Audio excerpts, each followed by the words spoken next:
Toxic masculinity, like the idea of it as a whole is so... I'm a menace to society. What is a mental health day? Figure it out, because I'm taking one a month. Sorry! I've got a bad feeling about this. We're here yet again. It's another day on which my producers will torture me with woke TikToks. So let's see what the wokies are up to on the TikToks.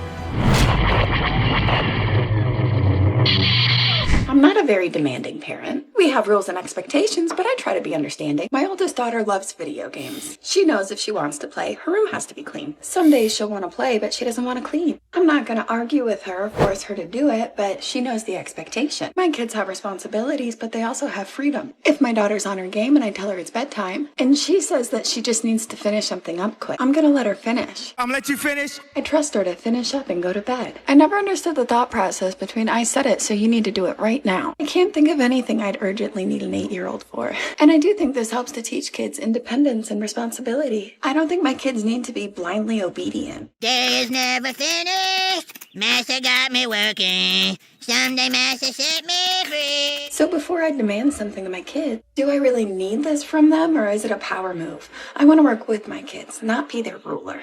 I always lead with love. I mean, I feel like they might need some authority figure since you are clearly not one.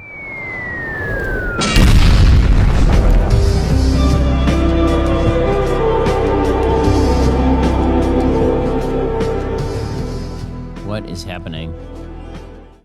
What the... That's... What? So first of all, I don't know what that lady's wearing. It's effed up. Second of all, I didn't realize that women feel that way about the incredibly moving tradition of your family ushering you down the aisle so that you can join a new family unit, which is what that tradition is about. And I don't know very many women who are offended by this particular tradition unless they are deeply unhappy people. It's true. Hey, I want to talk to y'all about something confusing.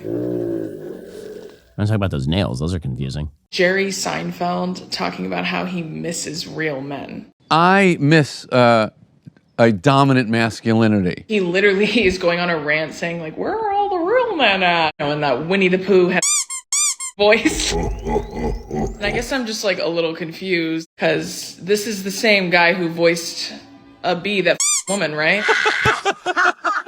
No, yeah, I just wanted to be clear. That's who we were talking about. And like, he's a Zionist, so regardless. I just can't wrap my brain around the fact that his cadence is the same as lemon grabs. And he's like, in the same breath, being really misogynistic and homophobic. Like, I don't understand.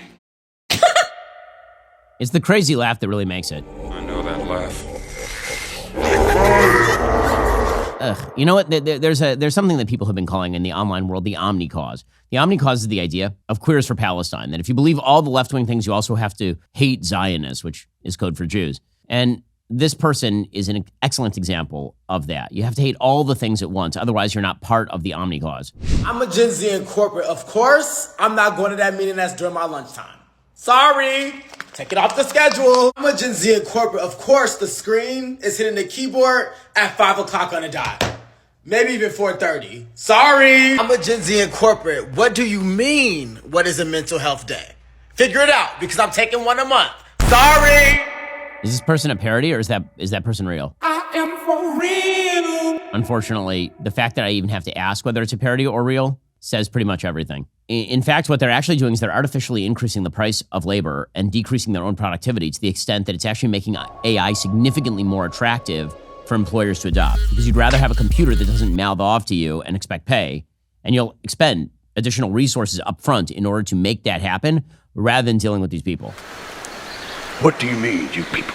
It's more on this in a moment. First, if there is one must-have app on my phone, it is ExpressVPN. I know adding an extra step to anything you do every day, well, it sounds like a hassle, but if you knew how easy it was to protect your connection with ExpressVPN, you'd already be doing it. ExpressVPN is the easiest way to browse the internet safely and securely without all the hassle you hate about the other VPNs. Other VPNs slow your connection to the point where it's not even worth it to connect, but ExpressVPN doesn't lag or buffer. You can stream in HD with no issues. All you need to do is open the app, click one button, and enjoy instant protection across all your devices. Once you connect, you don't even realize you have it on. Your connection is secure, your data is 100% encrypted. It's no wonder why ExpressVPN has been called the best VPN by Business Insider and Tech Radar. Right now, go to expressvpn.com/BenYT. You can get an extra 3 months of ExpressVPN for free. That's expressvpn.com/BenYT. Get 3 extra months of ExpressVPN. I've been using ExpressVPN myself for years. Obviously, I care a lot about what I do online, and that's none of the ISP's business. Go check them out right now at expressvpn.com/BenYT, expressvpn.com/BenYT.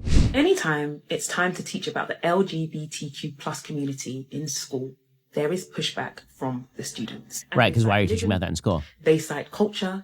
They will cite any reason under the sun to justify them leaving the classroom. On one particular occasion, I was called to a specific class who had essentially rebelled and said, we're not learning about this today. I said, okay, cool. Oh, good for the class. Who knows what an abortion is? Not everyone knew. I said, an abortion is a termination of a pregnancy. Put your hands up if you agree with abortion. A few students put their hands up. I said, put your hand up if you disagree with abortion. A few students put their hands up. And I said, that's it. I haven't told you need to be in support of it and to go marching on the streets. I haven't told you that you should be against it. I have taught you this piece of information so you will not be ignorant. I mean, honest to God, I don't understand why. She's not educating them about anything. She literally didn't even teach them about abortion in any serious way. That'll teach you to teach me. They will cite any reason. The notion that there's value neutrality in education is a lie. There's no value neutrality in education. That is the reality that people need to get through their skulls. It's either going to be traditional virtue or it's going to be left-wing secularism. There really isn't a lot of in between. So how have the vibes been lately? Low key? Off. Go off, King. I just feel like life's been mad cringe lately. Like instead of taking W's, I'm taking L's. And how's your Riz? Mid. No cap? On God. It's giving depression. Dead ass? Dead ass. Facts. That's facts. He did it! He said it! No printer. Period. They speak a different language than we, the humans.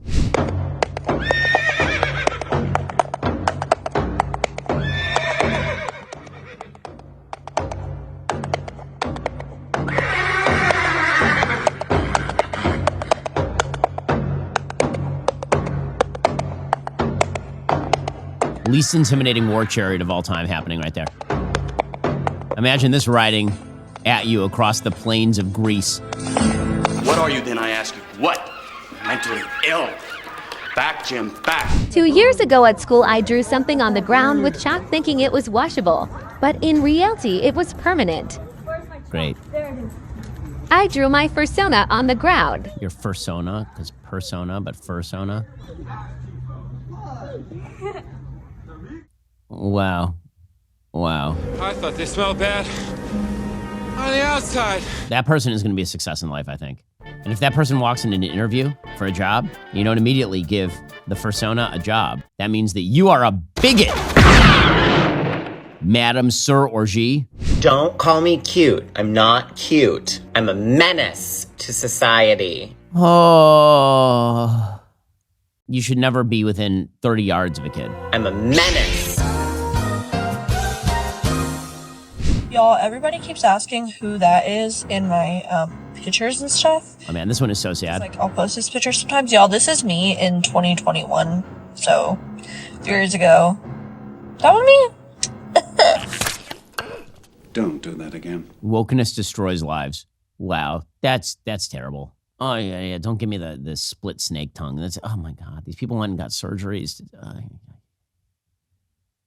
Her parents must be so proud. You are strong and wise, and I am very proud of you. Well, folks, I guess we'll do this again next time. If you have more woke TikToks you want me to review, torture me with them in the comments. These are just becoming increasingly disturbing, and frankly, I'm not sure how I sleep at night.